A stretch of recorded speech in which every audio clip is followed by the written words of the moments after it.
निराकार शिव है आए, गीता का ज्ञान सुनाए। निराकार शिव है आए, गीता का ज्ञान सुनाए। ब्रह्मा तन आधार ले सच्ची सच्ची गीता सुनाए। निराकार शिव है आए, गीता का ज्ञान सुनाए।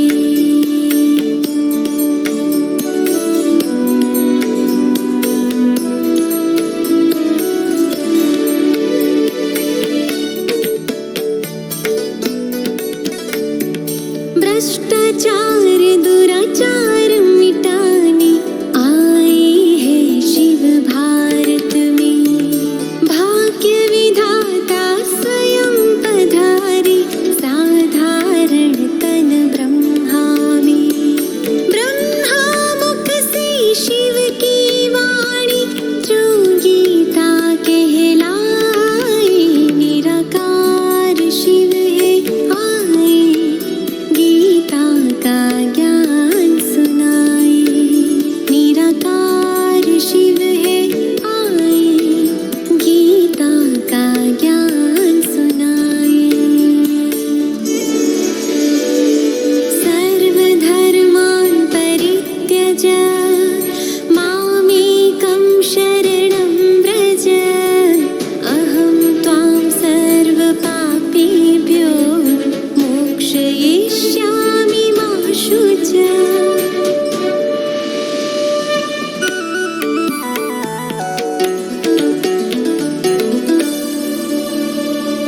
देह के धर्मों को त्यागो, माया से तुम दूर भागो।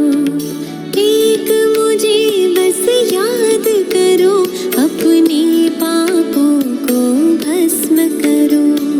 सर्वशास्त्र वही शिरोमणि में ये संदेश सुनाए।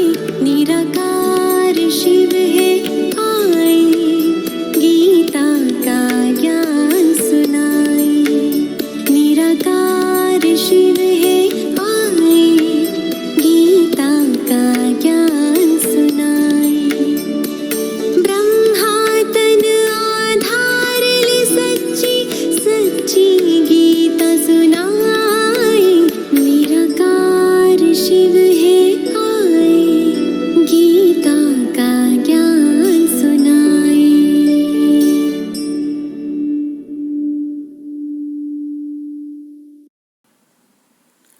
ओम शांति। आज 28 सितंबर 2020 बाबा की साकार मधुर महावाक्य सुनते हैं। बाबा कहते हैं, मीठे बच्चे, तुम सारी दुनिया के सच्चे सच्चे मित्र हो। तुम्हारी किसी से भी शत्रुता नहीं होनी चाहिए। बाबा ने प्रश्न पूछा, तुम रूहानी मिलिट्री हो, तुम्हें बाप का कौन सा डायरेक्शन मिला हुआ है जिसे अमल में लाना है? उत्तर में बाबा ने बताया, तुम्हें डायरेक्शन है कि बेज सदा लगा कर रखो। कोई भी पूछे ये क्या है, तुम कौन हो, तो बोलो हम हैं सारी दुनिया से काम की अग्नि को बुझाने वाले फायर ब्रिगेड। इस समय सारी दुनिया में काम अग्नि लगी हुई है। हम सबको संदेश देते हैं, अब पवित्र बनो, देवी गुण धारण करो, तो बेड़ा पार हो जाएगा। ओम शांति। मीठे मीठे रूहानी बच्चे सहज याद में बैठे हैं। कोई कोई को डिफिकल्ट लगता है, बहुत मूंझते हैं। हम टाइट अथवा स्ट्रिक होकर बैठे। बाप कहते हैं, ऐसी कोई बात नहीं है, कैसे भी बैठो। बाप को सिर्फ याद करना है, इसमें मुश्किलात की कोई बात नहीं। वो हठयोगी ऐसे टाइट होकर बैठते हैं, टांग टांग पर चढ़ाते हैं। यहाँ तो बाप कहते हैं आराम से बैठो, बाप को और 84 के चक्र को याद करो। यह है ही सहज याद, उठते बैठते बुद्धि में रहे। जैसे देखो ये छोटा बच्चा बाप के बाजू में बैठा है, इनको बुद्धि में माँ बाप ही याद होंगे। तुम भी बच्चे हो ना, बाप को याद करना तो बहुत सहज है। हम बाबा के बच्चे हैं, बाबा से ही बरसा लेना है। शरीर निर्बाध गृहस्थ व्यवहार में भल रहो, सिर्फ औरों की याद बुद्धि से निकाल दो। कोई हनुमान को, कोई किसको, साधु आदि को याद करते थे, वो याद छोड़ देनी है। याद तो करते हैं ना। पूजा के लिए पुजारी को मंदिर में जाना पड़ता है, इसमें कहाँ जाने की भी दरकार नहीं। कोई भी मिले बोलो शिव बाबा का कहना है, मुझ एक बाप को याद करो। शिव बाबा तो है निराकार, जरूर वो साकार में ही आकर कहते हैं माम एकम याद करो, मैं पतित पावन हूँ। ये तो राइट अक्षर है ना। बाबा कहते हैं मुझे याद करो, तुम सब पतित हो। यह पतित तमो प्रधान दुनिया है ना, इसीलिए बाबा कहते हैं कोई भी देहदारी को याद नहीं करो। ये तो अच्छी बात है ना। कोई गुरु आदि की महिमा नहीं करते हैं। बाप सिर्फ कहते हैं मुझे याद करो तो तुम्हारे पाप कट जाएंगे। यह है युग बल अथवा युग अग्नि। बेहद का बाप तो सच कहते हैं ना। गीता का भगवान निराकार ही है, कृष्ण की बात नहीं। भगवान कहते हैं सिर्फ मुझे याद करो और कोई उपाय नहीं। पावन होकर जाने से ऊंच पद पाएंगे, नहीं तो कम पद हो जाएगा। हम तुमको बाप का संदेश देते हैं, मैं संदेशी हूँ। इस समझाने में कोई तकलीफ नहीं है। माताएं अहिल्याएं कुब्जाएं भी ऊंच पद पा सकती हैं, चाहे यहाँ रहने वाले हो, चाहे घर गृहस्थी में रहने वाले हो। ऐसे नहीं कि यहाँ रहने वाले जास्ती याद कर सकते हैं। बाबा कहते हैं बाहर में रहने वाले भी बहुत याद में रह सकते हैं, बहुत सर्विस कर सकते हैं। यहाँ भी बाप से रिफ्रेश होकर फिर जाते हैं तो अंदर में कितनी खुशी रहनी चाहिए। इस छी दुनिया में तो बाकी थोड़े रोज हैं, फिर चलेंगी कृष्णपुरी में। कृष्ण के मंदिर को भी सुखधाम कहते हैं, तो बच्चों को अपार खुशी होनी चाहिए। जबकि तुम बेहद के बाप के बने हो, तुमको ही स्वर्ग का मालिक बनाया था। तुम भी कहते हो बाबा 5000 बरस पहले भी हम आपसे मिले थे और फिर मिलेंगे। और बाप को याद करने से माया पर जीत पानी है। अब इस दुखधाम में तो रहना नहीं है। तुम पढ़ते ही हो सुखधाम में जाने के लिए। सबको हिसाब किताब चुकत कर वापिस जाना है। मैं आया ही हूँ नई दुनिया स्थापन करने, बाकी सब आत्माएं चली जाएगी मुक्ति धाम। बाप कहते हैं मैं कालों का काल हूँ, सबको शरीर से छुड़ाए और आत्माओं को ले जाऊंगा। सब कहते भी हैं हम जल्दी जाएं, यहाँ तो रहने का नहीं है।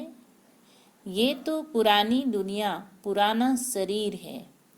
अब बाप कहते हैं मैं सबको ले जाऊंगा, छोड़ूंगा किसी को भी नहीं। तुम सब ने बुलाया ही है, हे पतित पावन आओ। भल याद करते रहते, परंतु अर्थ कुछ भी नहीं समझते हैं। पतित पावन की कितनी धुन लगाते हैं, फिर कहते हैं रघुपति राघव राजा राम। अब शिव बाबा तो राजा बनते नहीं, राजाई करते नहीं, उनको राजा राम कहना रंग हो गया। तो शिव बाबा वो त्रेता वाला राजा राम नहीं है, शिव बाबा है पतित को पावन बनाने वाले राम। माला जब सिमरते हैं तो राम राम कहते हैं, उसमें भगवान की याद आती है। भगवान तो है ही शिव। मनुष्यों के नाम बहुत रख दिए हैं। कृष्ण कवि श्याम सुंदर, बैकुंठनाथ, मक्खन चोर आदि आदि बहुत नाम देते हैं।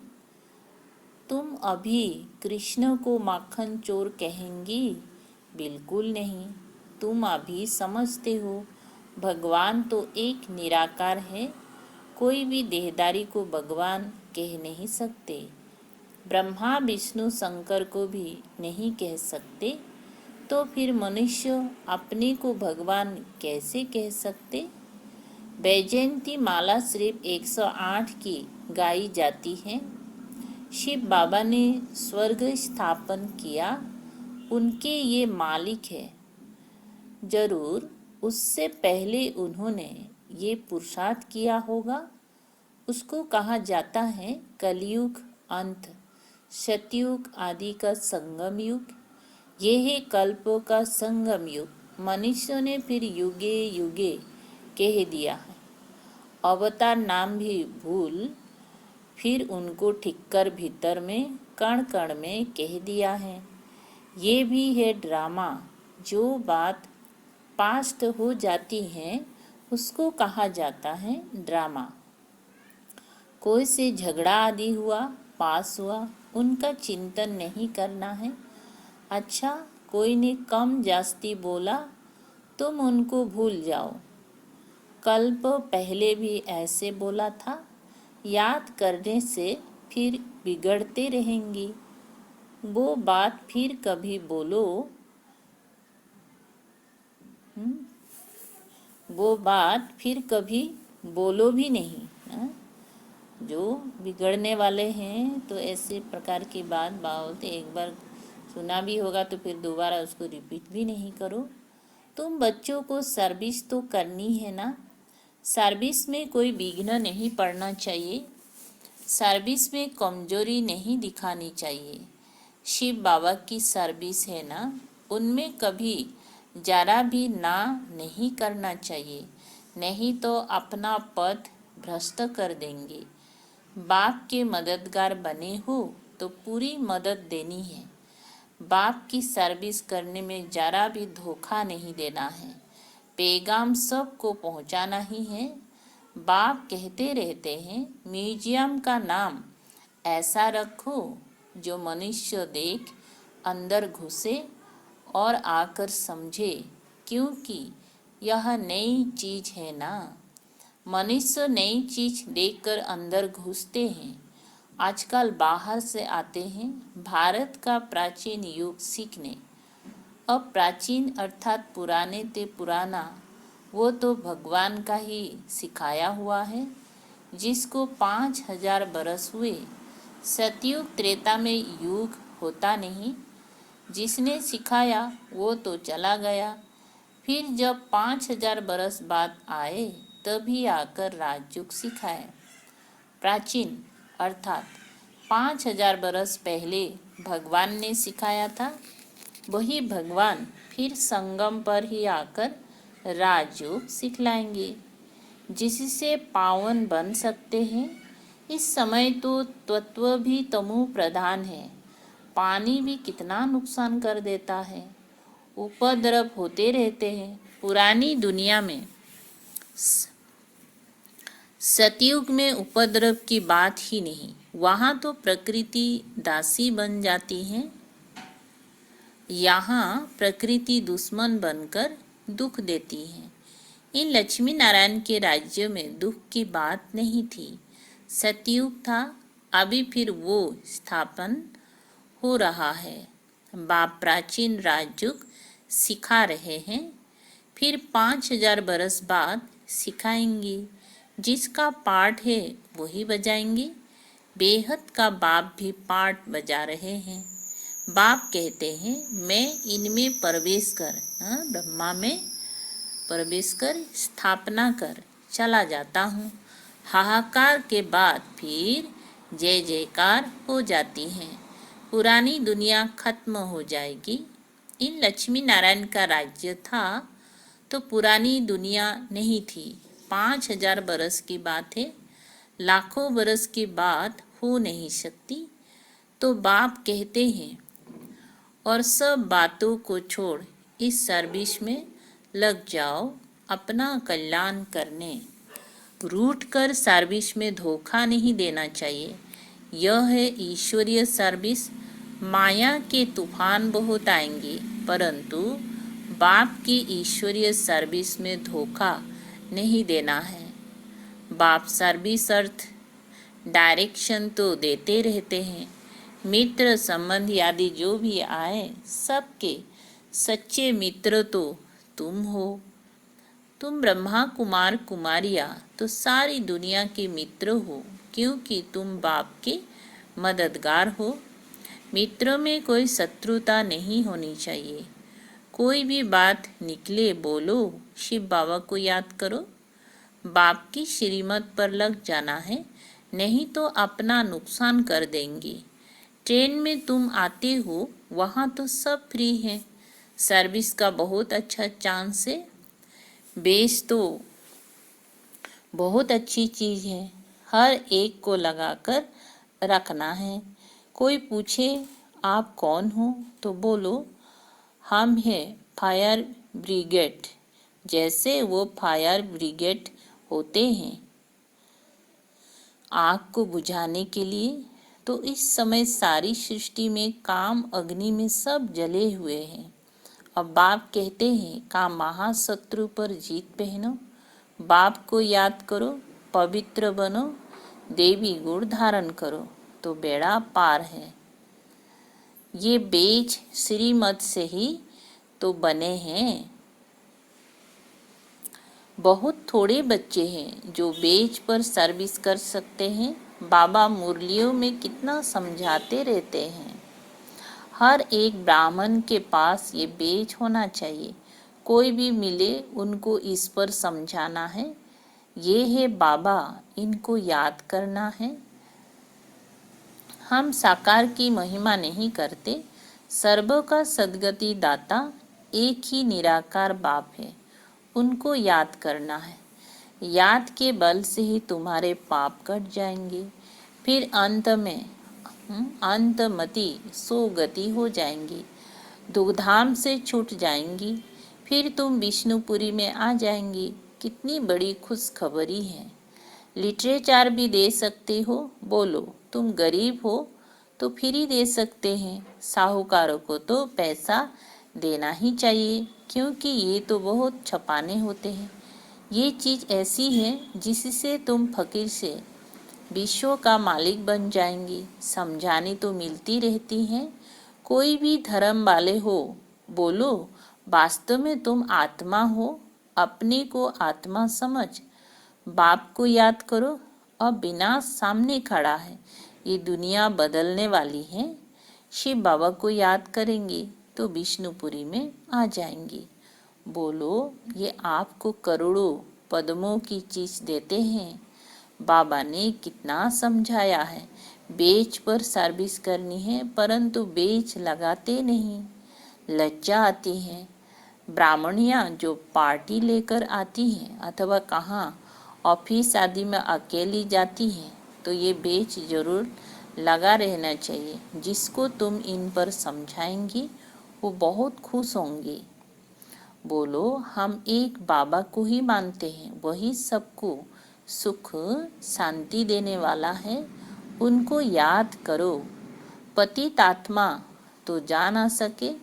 अभी ये पुरानी दुनिया बदल रही है। ऐसे ऐसे रास्ते में सर्विस करते आना चाहिए। तुम्हारा नाम बहुत होगा। बाबा समझते हैं शायद लज्जा आती है जो बेज पहन सर्विस नहीं करते। एक तो बेज सीढ़ी का चित्र अथवा त्रिमूर्ति गोला और झाड़ का चित्र साथ में हो। आपस में बैठ एक दो को समझाओ तो सब इकट्ठे हो जाएंगे। पूछेंगे ये क्या है?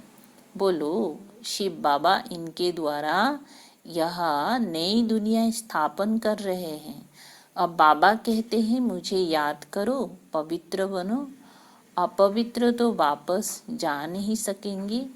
ऐसी मीठी मीठी बातें सुनानी चाहिए तो खुशी से सब सुनेंगे, परंतु कोई की बुद्धि में बैठता नहीं।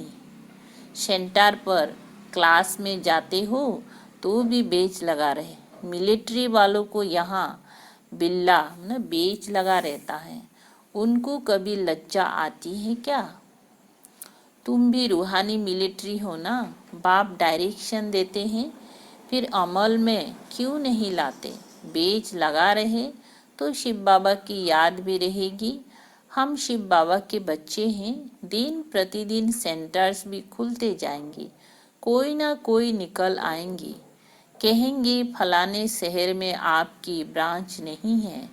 बोलो कोई प्रबंध करे, मकान आदि का निमंत्रण दे तो हम आकर सर्विस कर सकते हैं।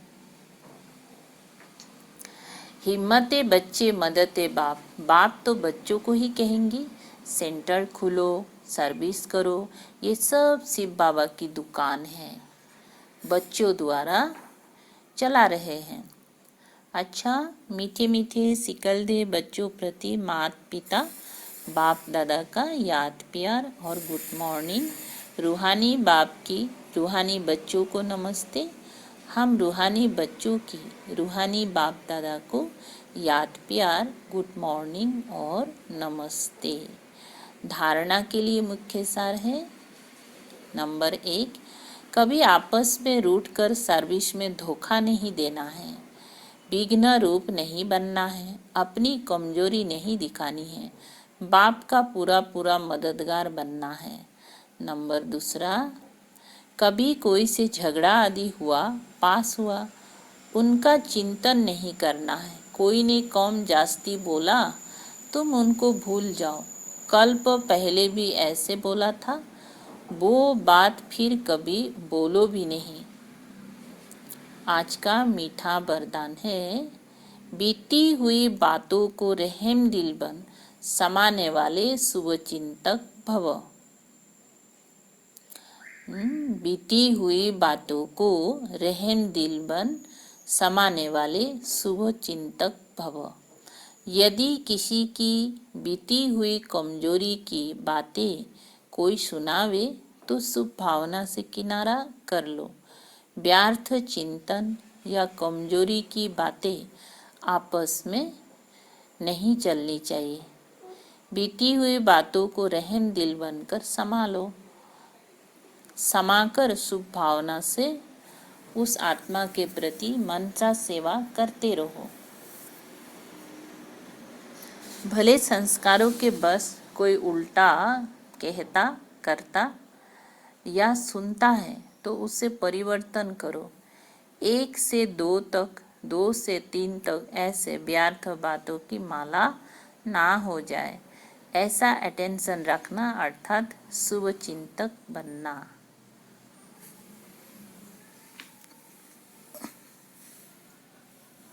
स्लोगन है आज का, संतुष्ट मणि बनो तो प्रभु प्रिय, लोक प्रिय और स्वयं प्रिय बन जाएंगे।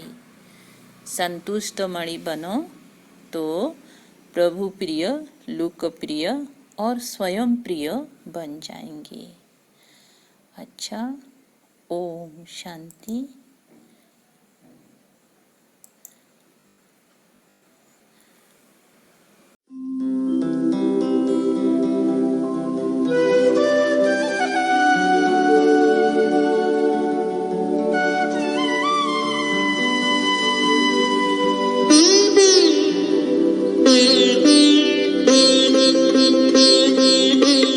आत्मचिंतन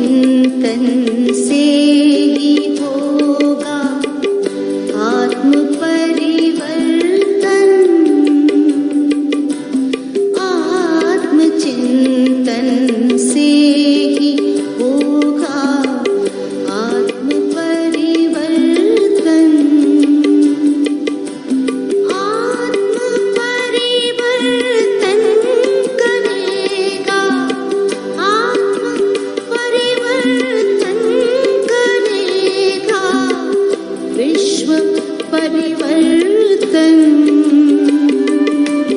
आत्मचिंतन से ही होगा।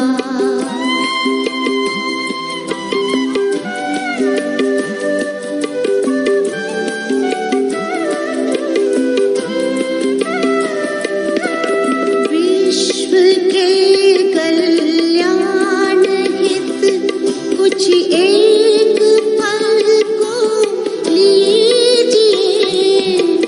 विश्व के कल्याण हित कुछ एक पल को लीजिए। शांत और एकांत मन में ध्यान इतना दीजिए। शांत और एकांत मन में ध्यान इतना दीजिए। हम कौन आए क्यों यहाँ, हम कौन आए क्यों यहाँ करें आत्म अन्वेषण। आत्मचिंतन से ही होगा आत्म परिवर्तन। आत्म परिवर्तन करेगा, आत्म परिवर्तन करेगा विश्व परिवर्तन। आत्मचिंतन से ही होगा।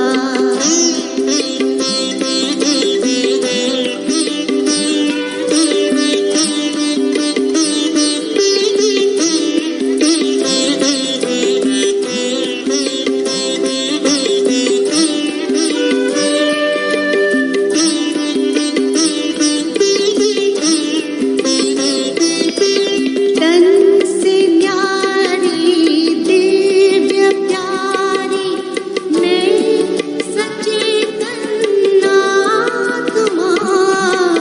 तन से न्यारी दिव्य प्यारी मैं सचेतन आत्मा। सर्व शक्तिवान शिव मेरे पिता परमात्मा।